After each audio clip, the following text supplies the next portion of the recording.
The following is a special presentation of Tony Kurre Radio. Well, tonight I had just one show, but two shows with Michael Coleman, our special guest, and these are our shows. Heart of Alabama Food Bank, one show called Mission Minded, which is a great show. It runs right before this one called Bite by Bite, and I love this show because it's a little shorter. We kind of jump right into what we're talking about. We talked last week on Mission Minded about protesters and whether you would hire a protester or not. And so we want to kind of further that, not the protesting part, but the actual hiring part, and what it's like to hire people these days. And I'll just use this example because I know we don't have a ton of time.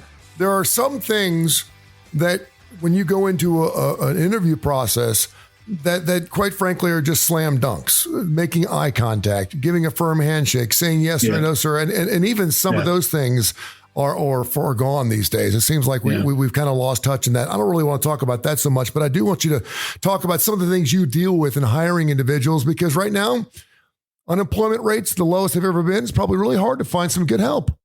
It is. And I'm also, so one of the things the state of Alabama is really focused on, because we have all these car industries down here now, we have Mercedes and Honda and Hyundai and Toyota, Mazda, and it just goes on and on and on. And with the shipbuilding and airplane building and everything down in the Mobile area, they're looking. And, our unemployment rate, I think last I saw was 2.8%.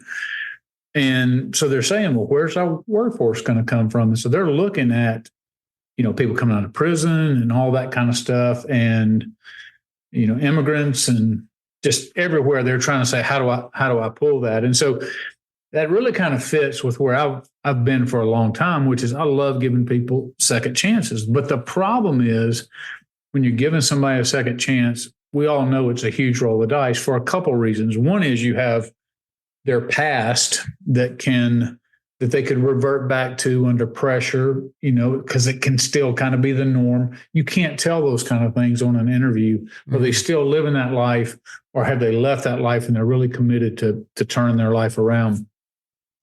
The other issue is that lots of times I have people who are good people, love them to death, great personalities, but they come in and it's so hard to understand somebody's capacity. So you think you're making this hire because this person, you want this person to do this job. And then you get out there and you explain it to them and they do something else, and you explain it to them again and they do something else. And so you continue to have to do that over and over. And it's just such a struggle because, right now, everybody I know that runs a nonprofit or owns their own business, I say, how's it going?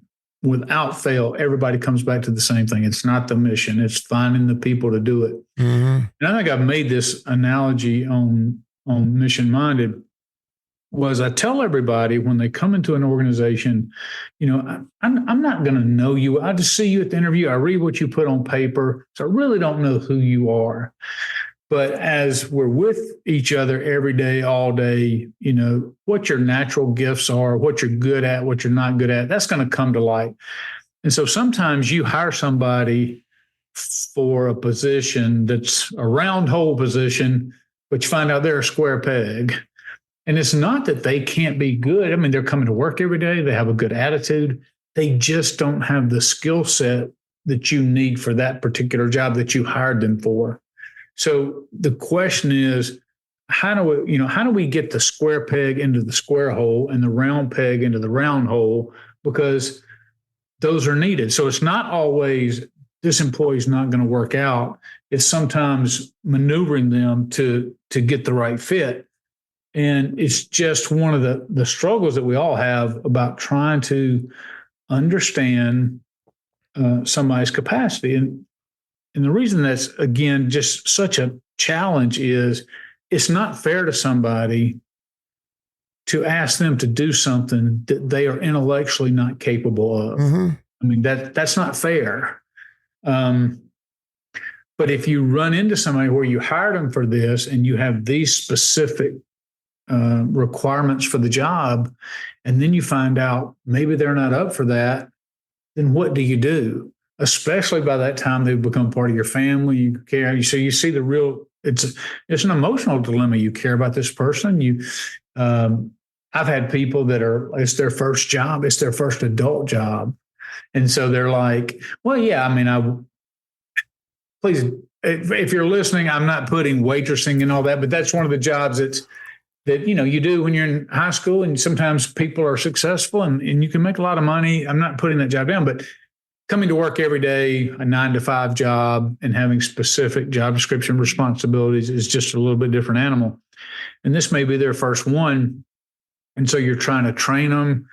But as you go along, you begin to question sometimes, do they have the ability to even do this job at all? Real quick, do you find ever that there's a disconnect between what the employer is saying they want the employee to do, yet it's more than that, and then what the employee is expecting to do for the employer, but they really don't know what they're doing? We always talk about, it doesn't matter, just get the job and you can learn how to do it once you get there, right? That's right. I think a lot of people do that, and I've had nightmares about, because I got hired as a technician in radio and I had no clue what to do.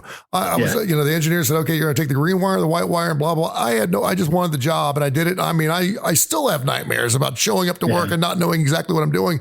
But then a lot of times I think employers would do anything just to get a warm body in the house, because they thought, okay, once we get them in here, we're going to switch things up and they're going to be doing this. Do you ever have that?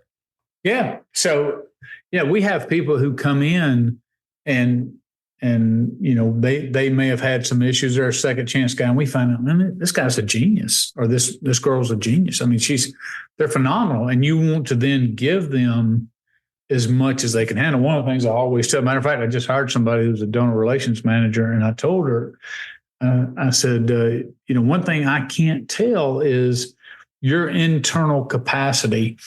And I said, so while you're training, I'm just going to be throwing out to you the things that I want this job to be about. Now, she has a very specific job description, but when you start talking that out, and what does that involve, and what are your expectations on this? And I told her, I said, Rena, I'm going to have to tell you like I tell everybody else. I'm going to talk to you as if your tank is not full, because I can't see your tank. Yeah.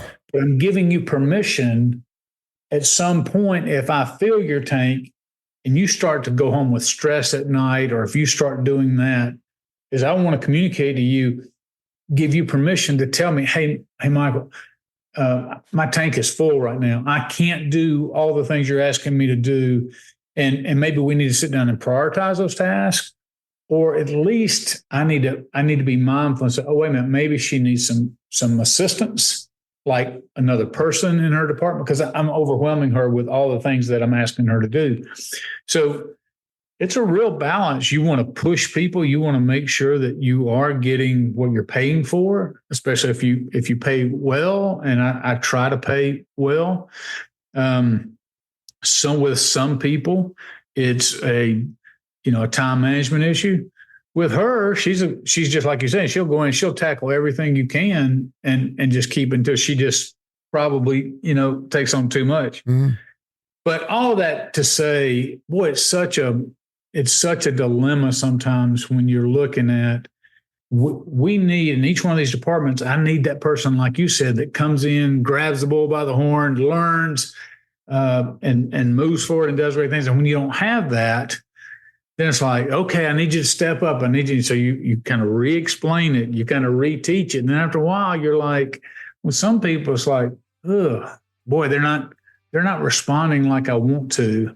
So is this a square peg in a round hole, or is this just an empty peg? Yeah. I mean, those are kind of the real conversations. And when you care about people, and we do care about our employees legitimately, it becomes so difficult, like, to weigh what their interests are, and the organizational interest as well. How do you bring those two together in a way that one's not having to sacrifice? And it's a delicate dance, one I'm currently going through, and but it's part of being in charge. It's part of what I love. I love all this. So today's conversation wasn't so much about food banking. It's more about some of the just challenges with with people, but I know it affects every organization that's out there. This is Bye. This has been a special presentation of Tony Curry Radio.